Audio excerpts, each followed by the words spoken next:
Ladies and gentlemen, welcome to another edition of The Good, the Great, and the Ugly. I'm Coach Gene Clemens, looking at the top recruit or the top signee for each of the FCS top 25. That's the top 25 at the end of the spring 2021 season, not the predictive top 25 as we go into the new year. Started off with number one, Sam Houston State, then number two, South Dakota State. And now we're going to look at number three, James Madison, and a young man who I think has an opportunity to fit in well at James Madison as long as he's allowed to do what he does best. And that's safety Kye Holmes, 6 foot, 190 pounds.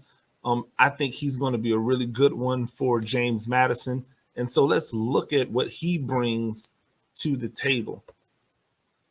And the first thing, the one thing I want to talk about first is you never really see him get out of position. Here he's playing up on the line of scrimmage. On the left side, he's wearing number one, and you can see there's a jet sweep coming his way. He's keeping leverage, not allowing himself to get hooked so that they can get the outside. When he engages, but he allows his left side to still be free just in case it bounces. And when it does, he's there to make the tackle. This is something you see on film from him consistently, and you'll see it right here even better. Watch him move out as the film doesn't go with him. You'll see it right here, another opportunity to see it. He moves, uses his arms to extend, and has a lot of success keeping the leverage within there. You see him here. They try to run a quick screen. He's right on it. You never catch him out of position. He follows that guy in. Even if they would have completed this pass, he was there to make a tackle immediately. He's right there on him. And so I think that's one of the things that you would say is his best trait. One of his best traits. That's his good, is he's always in position to be able to make plays. Now, as I transition over to what I believe is his greatest aspect or his greatest skill, to me, it's a no-brainer. It's his ability to come downhill. He is a physical football player as a safety, and I believe he's going to be a box safety at the next level. I think his best position is going to be strong safety at the second level, not necessarily a third level safety. You see him here, come downhill, boom, gets into the fray. He's there immediately. Here's another position of it. Number one back here is the safety, comes downhill, sifts, makes a really textbook tackle. You see this throughout his highlights, him coming downhill and making plays. He just has that kind of uncanny nature about him when it comes to that level of playmaking. You'll see it again here.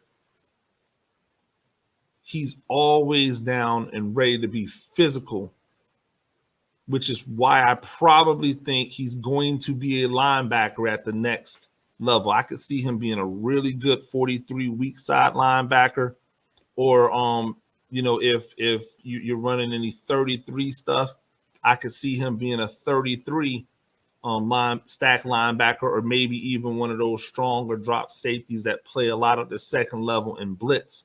It's definitely what he does best. Now, if there was something that I would say he probably needs to work on, or is the ugly for him, it's pass coverage. And here's what I'll tell you about highlights, is that sometimes highlights tell you tell people what you may not want them to know. And what I mean by that is, when you look at the highlights and you're looking at, okay, what are the skills of this player that I'm evaluating, you almost can tell the things they don't do well by the stuff you don't see in the highlight. If you see a defensive back and there's no video of him making tackles, then you can probably surmise that he's probably not a great tackler, or he doesn't like to come down and hit. However, when you see a video of a safety and all you see is hitting and tackling, that tells you there's probably some deficiency in coverage. I think in this case, you can say that I think he's a little stiff when it comes to being able to probably get in and out of breaks from what I can see. I do want to give him just a little bit of credit because I think his anticipation is great. And when you have great anticipation, it helps you to make plays on whether that's in the run game or in the passing game. So you can see right here in this play, he has great anticipation. He reads the quarterback. He gets over there to make a diving interception and give the ball back to his team. We'll take another look at it. He's clearly hyped up. You see him here in the middle of the field. He reads the quarterback's eyes and just follows and traces that ball, makes a great play on it. So I say that to tell you that I don't think it's a situation where he's necessarily awful in coverage, but I can tell you that he's probably not that good. And here's where I would tell you the video or the highlight kind of tells on him. When we look at his highlight, from his junior season, because this is his full highlight from his junior season.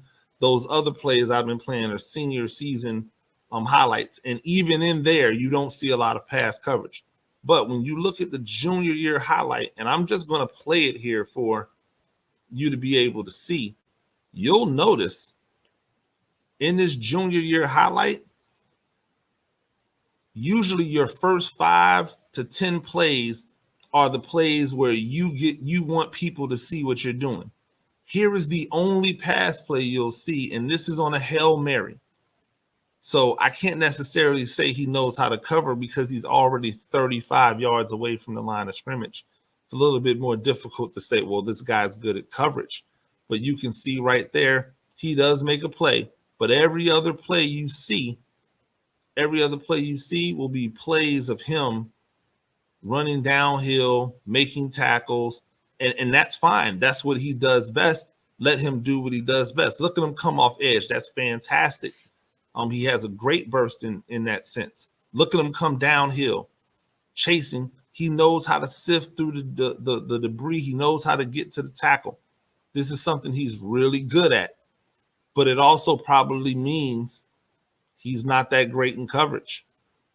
And as a coach, I want him to do what he does best. And this seems to be what he does best. Just look at all of these plays where he's diagnosing things and making tackles. This is what he does. And so I think from a defensive standpoint, you see how he's supposed to be over the top, but he's not. He ends up being underneath that play. This is him coming off. I think he's going to be able to step in at James Madison, possibly be an immediate impact on special teams, possibly even work his way into the rotation as a strong safety, maybe even down the line as a weak side backer. But a really good get for James Madison, a guy who's going to be a high energy, hard-nosed guy, fits right in with that hard-nosed defense they have at James Madison, and a great pickup. So until next time, for the good, the great, and the ugly, I'm Coach Gene Clemens. Make sure you like, make sure you subscribe to the channel. We love all your support. Have a good one.